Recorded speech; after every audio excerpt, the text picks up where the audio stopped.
Of incidence. और इसको किससे डिनोट किया जाता है? स्मॉल आई से। किससे डिनोट किया जाता है बेटा? स्मॉल आई से। एंगल ऑफ रिफ्लेक्शन में भी यही है, ये एंगल भी किसके साथ बनेगा? नॉर्मल के साथ बनेगा। ठीक है, the angle between reflected ray and normal, वो क्या कहलाता है? आपका एंगल ऑफ रिफ्लेक्शन कहलाता है। और ये किससे डिनोट होता है? आपका आर से डिनोट होता है, स्मॉल आर से। ठीक है, इतना क्लियर है? यहां तक कोई डाउट है तो बताओ।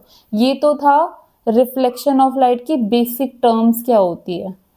अब इसको डेफिनेशन में कैसे लिखोगे? When a ray of light incident on a plane and reflecting surface, इसमें ऐड करना आप reflecting surface also, plane and sorry reflecting surface। ठीक है, कोई भी रे ऑफ लाइट इंसिडेंट हो रही है, किस पे इंसिडेंट हो रही है बेटा? प्लेन रिफ्लेक्टिंग सरफेस पे इंसिडेंट हो रही है। उसके बाद वो बाउंस बैक हो जाती है सेम मीडियम में। उसके बाद क्या हो जाती है बेटा? बाउंस बैक हो जाती है सेम मीडियम में। तो यही फिनोमिना क्या कहलाता है? आपका रिफ्लेक्शन ऑफ लाइट कहलाता है। क्या कहलाता है बेटा जी? रिफ्लेक्शन ऑफ लाइट कहलाता है। यहां तक कोई डाउट है तो आप कमेंट सेक्शन में मेंशन करना, क्लियर होगा वो। ठीक है, नेक्स्ट क्या आता है हमारे पास कि टाइप ऑफ रिफ्लेक्शन क्या होता है। नेक्स्ट क्या आता है हमारे पास? टाइप ऑफ रिफ्लेक्शन क्या होता है। हमारे पास जो रिफ्लेक्शन के टाइप होते हैं वो 2 टाइप के होते हैं। पहला होता है बेटा रेगुलर रिफ्लेक्शन, और दूसरा क्या होता है? Irregular reflection. रेगुलर रिफ्लेक्शन को स्पेक्युलर रिफ्लेक्शन भी कहते हैं और इरेगुलर रिफ्लेक्शन को डिफ्यूज रिफ्लेक्शन भी कहते हैं। जो रेगुलर रिफ्लेक्शन है उसका पैटर्न आप देख ही रहे हो, एक सिस्टमेटिक पैटर्न होता है। और इरेगुलर रिफ्लेक्शन का जो ऑर्डर है वो कैसा होता है? इरेगुलर पैटर्न होता है। ठीक है, तो इसकी डेफिनेशन क्या होती है बेटा? जो रिफ्लेक्शन एक स्मूथ सरफेस से बनता है, जैसे हमारा अगर प्लेन रिफ्लेक्टिंग सरफेस, अगर हम एक मिरर ले रहे हैं या वाटर हो गया, ये क्या कंसीडर होंगे? हमारे प्लेन सरफेस, स्मूथ सरफेस होंगे। इस पे अगर कोई भी लाइट टकराएगी तो वो कैसा टाइप का रिफ्लेक्शन देगी? आपका स्मूथ टाइप का रिफ्लेक्शन देगी, एक रेगुलर रिफ्लेक्शन देगी। ठीक है, या फिर आप यूं भी कह सकते हो, कोई भी स्मूथ या पॉलिश सरफेस हमेशा ही कैसा रिफ्लेक्शन देगा? रेगुलर रिफ्लेक्शन देगा। स्मूथ और पॉलिश सरफेस कैसा रिफ्लेक्शन देगा? रेगुलर रिफ्लेक्शन देगा। ठीक है, इधर क्या आता है आपका? इरेगुलर रिफ्लेक्शन क्या होता है? ये डिफ्यूज रिफ्लेक्शन क्या होता है? जब बहुत सारी पैरेलल रे आती है और टकराने के बाद वो पैरेलल नहीं होती। रे आई तो पैरेलल, लेकिन टकराने के बाद वो पैरेलल नहीं रही। क्यों नहीं रही? क्योंकि इस बार जो जिस सरफेस से रे टकराई है ना, वो स्मूथ सरफेस नहीं है। वो कैसा सरफेस है? इरेगुलर सरफेस है, वो अनपॉलिश सरफेस है, अनइवन सरफेस है। मतलब वो कहीं से तो स्मूथ है, कहीं से कैसा है? रफ है। तो एक रफ सरफेस या अनइवन सरफेस, या आप कह सकते हो अनपॉलिश सरफेस, कभी भी आपको एक स्मूथ रिफ्लेक्शन या रेगुलर रिफ्लेक्शन नहीं दे सकता बेटा। वो हमेशा आपको इरेगुलर रिफ्लेक्शन देगा। तो सिंपल आप याद रखो कि कितने टाइप होते हैं रिफ्लेक्शन के? 2 टाइप होते हैं। एक होता है रेगुलर रिफ्लेक्शन, एक होता है इरेगुलर रिफ्लेक्शन। रेगुलर रिफ्लेक्शन को स्पेक्युलर रिफ्लेक्शन कहा जाता है, इरेगुलर रिफ्लेक्शन को डिफ्यूज रिफ्लेक्शन कहा जाता है। क्लियर है? उसके बाद क्या होता है? उसके बाद होता है कि जो रिफ्लेक्शन होगा ना, रिफ्लेक्शन अगर स्मूथ सरफेस पे हो रहा है तो रेगुलर रिफ्लेक्शन मिलेगा। वही रिफ्लेक्शन अगर रफ सरफेस पे हो रहा है, अनइवन या अनपोलिश सरफेस पे हो रहा है, तो आपको क्या मिलेगा? डिफ्यूज रिफ्लेक्शन मिलेगा। कई बार एग्जामिनर क्या करता है, इरेगुलर रिफ्लेक्शन ना देके डिफ्यूज रिफ्लेक्शन बोल देता है। इरेगुलर रिफ्लेक्शन ना देके क्या बोल देता है आपको? डिफ्यूज रिफ्लेक्शन बोल देता है। ठीक है, इतना क्लियर है? एग्जाम पॉइंट ऑफ व्यू से आपका जो इस चैप्टर से, लाइट चैप्टर से पहला क्वेश्चन बनता है वो यहां से बनता है कि आपको क्या बताना है? इमेज फॉर्मेशन बतानी है कि एक प्लेन मिरर का हम यूज कर रहे हैं तो उससे जो इमेज बनेगी वो किस टाइप की इमेज बनेगी। तो ये आपको अच्छे से पढ़ना है क्योंकि ये एग्जाम पॉइंट ऑफ व्यू से इम्पोर्टेंट है। ठीक है, पहला आता है, अगर हम प्लेन मिरर का यूज कर रहे हैं तो उससे कैसी इमेज बनेगी, लेटरल इन्वर्टेड इमेज बनेगी। कैसी इमेज बनेगी बेटा जी, लेटरल इन्वर्टेड इमेज बनेगी। लेटरल इन्वर्टेड इमेज क्या होती है कि अगर कोई भी ऑब्जेक्ट मिरर के सामने खड़ा हुआ है तो अगर जो ऑब्जेक्ट है अपना लेफ्ट हैंड ऊपर करेगा ना, अगर कोई भी ऑब्जेक्ट मिरर के सामने खड़ा होके अपना लेफ्ट पार्ट ऊपर करता है, जैसे मान लो वो लेफ्ट हैंड ऊपर करता है, अगर मिरर में जो बनी इमेज अपना राइट हैंड ऊपर करे ऑब्जेक्ट के लेफ्ट हैंड ऊपर करने पे, तो वो किस टाइप का इन्वर्जन होता है, लेटरल इन्वर्जन होता है। और अगर ऑब्जेक्ट अपना राइट हैंड ऊपर करे तो इमेज कौन सा हैंड ऊपर करेगी, लेफ्ट हैंड ऊपर करेगी। कौन सा करेगी, लेफ्ट हैंड ऊपर करेगी। तो इस टाइप का जो इन्वर्जन होता है वो कौन सा होता है, लेटरल इन्वर्जन होता है। Left part of the object on the right and right part appears on the left, this is called lateral inversion. Clear है आपको। आगे आता है कि मान लो मैं यहाँ पे खड़ी हुई हूँ, ठीक है, मिरर से कितने सेंटीमीटर खड़ी हुई हूँ मैं, 4 सेंटीमीटर खड़ी हुई हूँ। तो जो इमेज की डिस्टेंस भी होगी ना मिरर से, वो कितनी होगी बेटा, 4 सेंटीमीटर। मतलब वो कैसी बनेगी, सेम डिस्टेंस पे बनेगी। अगर आप मिरर से 5 मीटर की दूरी पे खड़े हो तो आपकी जो बनी हुई इमेज है वो भी मिरर से अंदर कितने मीटर बनेगी, कितने सेंटीमीटर बनेगी, जितने की आप मिरर से दूर खड़े हो उतना ही आपकी इमेज भी दूर खड़ी मिलेगी। क्लियर है। नेक्स्ट आता है कि जो इमेज बनती है वो सेम साइज की भी बनती है। अगर आपकी हाइट 5 फुट या 5 फुट 7 इंच है तो आपकी जो इमेज है वो भी कितने की बनेगी, 5 फुट 7 इंच की बनेगी। अगर आप 6 फीट के हो तो आपकी इमेज भी कैसी बनेगी, 6 फीट की बनेगी। ठीक है।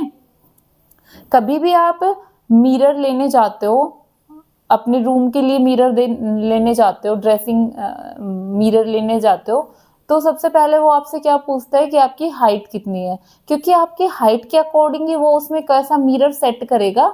जिससे ऐसे थोड़ी ना कि वो आपकी हाइट 6 फुट है तो वो 6 फुट का मिरर बना देगा, नहीं। अगर आपकी हाइट 6 फुट है तो वो इस टाइप का मिरर यूज करेगा कि वो छोटा मिरर भी आपकी पूरी हाइट को क्या कर सके, कवर कर सके। इस वजह से कई बार आपने देखा होगा कि छोटी हाइट का मिरर भी आपकी 6 फीट की हाइट को पूरा कवर कर लेता है ना। और प्लेन मिरर से जो इमेज बनती है वो कैसी बनती है बेटा, वर्चुअल और इरेक्ट बनती है। कैसी बनती है, वर्चुअल और इरेक्ट। हमेशा याद रखना इस चैप्टर में, जहां भी वर्चुअल इमेज बनेगी उसके साथ इरेक्ट आएगा और जहां भी रियल इमेज बनेगी उसके साथ इन्वर्टेड आएगा। जहां भी रियल इमेज बनेगी उसके साथ क्या आएगा, इन्वर्टेड आएगा। क्लियर है इतना। यहाँ तक कोई दिक्कत है तो बताओ। क्या पढ़ा है बेटा अभी हमने, सिर्फ रिफ्लेक्शन पढ़ा है और रिफ्लेक्शन के टाइप पढ़े हैं और प्लेन मिरर का इमेज फॉर्मेशन पढ़ा है। ठीक है। नेक्स्ट टॉपिक आता है हमारे पास कि रिफ्लेक्शन के लॉ क्या है। रिफ्लेक्शन के लॉ क्या है। रिफ्लेक्शन के 2 लॉ हैं। पहला लॉ है कि जो एंगल ऑफ इंसिडेंस बना है that is represent by small I will be equal to angle of reflection that is small r. In short you can say I is equal to r. What you can say beta, I is equal to r. Clear. Second, incident ray, normal and reflected ray all lie in same plane. Same plane in the sense कि आपका एक axis है, एक आपका Y axis है, तो ये x Y क्या बन गया आपका बेटा, एक प्लेन बन गया। वाई जेड आपका क्या बन गया, एक प्लेन बन गया। तो जो एक्स वाई प्लेन एक ही तो प्लेन है हमारा, इसी में आपकी इंसिडेंट रे लाई कर रही है, इसी में आपकी रिफ्लेक्टेड रे लाई कर रही है और इसी में आपका नॉर्मल लाई कर रहा है। क्लियर है। उसके बाद कई बार बच्चों से कंफ्यूजन क्रिएट करने के लिए क्वेश्चन पूछा जाता है कि जो ये लॉ ऑफ रिफ्लेक्शन बताया आपने 2, चलो बताओ मुझे क्या क्या रिफ्लेक्शन बताया है। पहला लॉ बताया आपको I is equal to R and second law बताया incident ray, normal and reflected ray all lie in the same plane। जो ये आपके लॉ है रिफ्लेक्शन के, क्या ये सिर्फ रेगुलर रिफ्लेक्शन में कंसीडर हो मतलब वैलिड होंगे या इरेगुलर में भी होंगे? तो आपको बिल्कुल कंफ्यूज नहीं होना है। आपको क्या कहना है कि जो ये लॉ ऑफ रिफ्लेक्शन है ना, ये रेगुलर में भी और इरेगुलर में भी, दोनों में ही क्या होंगे, ये वैलिड होंगे। दोनों में क्या होंगे, ये वैलिड होंगे। ठीक है, यहाँ तक कोई डाउट तो नहीं है? आगे देखो, बार बार आपको ये चीज सुनने को मिलेगी इस चैप्टर में, दिस इज रियल इमेज, है ना, दिस इज वर्चुअल इमेज। तो रियल और वर्चुअल इमेज होती क्या है? रियल इमेज होती है बेटा जो लाइट के कन्वर्ज होने पे रियल में मिले। A real image is form by the virtual conversion, actual conversion of light रे। जैसे देखो, ये हमारे पास कॉनकेव मिरर है, हम आगे पढ़ेंगे, अभी समझने के लिए बता रही हूँ। ये हमारे पास कॉनकेव मिरर है, ठीक है। इसका जो बाहरी हिस्सा है, आउटर सरफेस है, वो तो है पॉलिश, और अंदरूनी हिस्सा है, इंटरनल पार्ट है, वो कैसा है, रिफ्लेक्टिंग सरफेस है। रिफ्लेक्टिंग सरफेस से क्या मतलब है बेटा? रिफ्लेक्टिंग सरफेस से मतलब है रे आई, टकराई और वापस चली गई। अब मान लो हमने यहाँ पे कोई सोर्स रख दिया जिससे लाइट आ रही है, एक बल्ब रख दिया, उससे सीधी रे आई। अब ये रे कैसी आ रही है, एक्चुअल आ रही है या वर्चुअल आ रही है? ये तो एक्चुअल में आ रही है ना। हमें आने के बाद क्योंकि ये रिफ्लेक्टिंग सरफेस है, यहाँ पे टकराई और यहीं पे क्या हो गई, मीट हो गई, है ना। तो ये हमें कहाँ पे मिली है, स्क्रीन पे मिली है ना। इसी वजह से इसको क्या कहा जाता है, रियल इमेज कहा जाता है। क्या कहा जाता है बेटा जी? रियल इमेज कहा जाता है। इसके अपोजिट आता है वर्चुअल इमेज। क्या होती है वर्चुअल इमेज? होती है a virtual image is an image formed when the outgoing ray from a point on an object always diverge। वो एक्चुअल में मीट ही नहीं करती, लेकिन आपको ये चीज क्लियर होना चाहिए कि इस चैप्टर में क्या, कभी भी इमेज तभी बनेगी जब क्या होगा, एक्चुअल में कोई भी रे मिल रही है आपस में। अगर रे आपस में नहीं मिलती ना, अगर रे आपस में नहीं मिलेगी तो इमेज भी नहीं बनेगी। इसलिए पहला क्या होना चाहिए कि इमेज, रे का मिलना जरूरी होना चाहिए, क्योंकि रे जब मिलेगी तभी इमेज बनेगी, और जब रे नहीं मिल रही तो इमेज भी नहीं बनेगी। तो कई बार ऐसा होगा कि रे आगे नहीं मिल रही है, मिरर के आगे नहीं मिल रही है, तो हमें क्या करना पड़ेगा, इमेज को क्या करना पड़ेगा बेटा, पीछे की साइड बढ़ा के देखना पड़ेगा। अगर पीछे बढ़ जाएगी तो वहीं पे हम क्या कह देंगे कि पीछे, इमेज के पीछे क्या बन गई, आपकी इमेज बन गई। लेकिन ये तो रियल नहीं बनती ना, क्योंकि एक्चुअल में मीट थोड़ी ना हुई है, हमने तो आइडिया लगाया है कि पीछे बढ़ेगी तो यहाँ पे मिल जाएगी। तो जब एक्चुअल में नहीं बढ़ रही तो वो कैसी इमेज कहलाई जाएगी, आपकी वर्चुअल इमेज कहलाई जाएगी। ठीक है, आपको एक चीज याद रखनी है कि जो रियल इमेज होती है वो स्क्रीन पे मिलती है, और जो वर्चुअल इमेज होती है वो स्क्रीन पे नहीं मिलती, बिहाइंड द स्क्रीन मिलती है। क्लियर है? आज के लेक्चर में हमने सबसे पहले क्या पढ़ा, व्हाट इज रिफ्लेक्शन।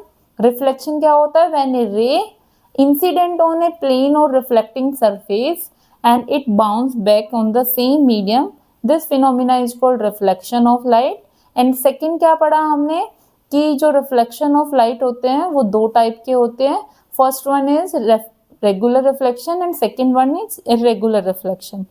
रेगुलर जो रिफ्लेक्शन होता है उसको स्पेक्युलर रिफ्लेक्शन कहा जाता है, इरेगुलर रिफ्लेक्शन को डिफ्यूज रिफ्लेक्शन कहा जाता है। क्लियर? लॉ ऑफ रिफ्लेक्शन पढ़े, that is two law of reflection. First one is I is equal to R and second one is incident ray, normal and reflected ray all lie in the same plane. And one more important point is that this law of reflection are valid in regular as well as irregular also. Clear? And last one is, what is the difference between real and virtual image? Real image actual conversion of light से मिलता है, but virtual image actual conversion से नहीं मिलता, divergence से मिलता है। जो real image होती है वो screen पे मिलती है, and virtual image हमें screen पे नहीं मिलती, behind the screen मिलती है। Thank you for watching. Please subscribe my channel.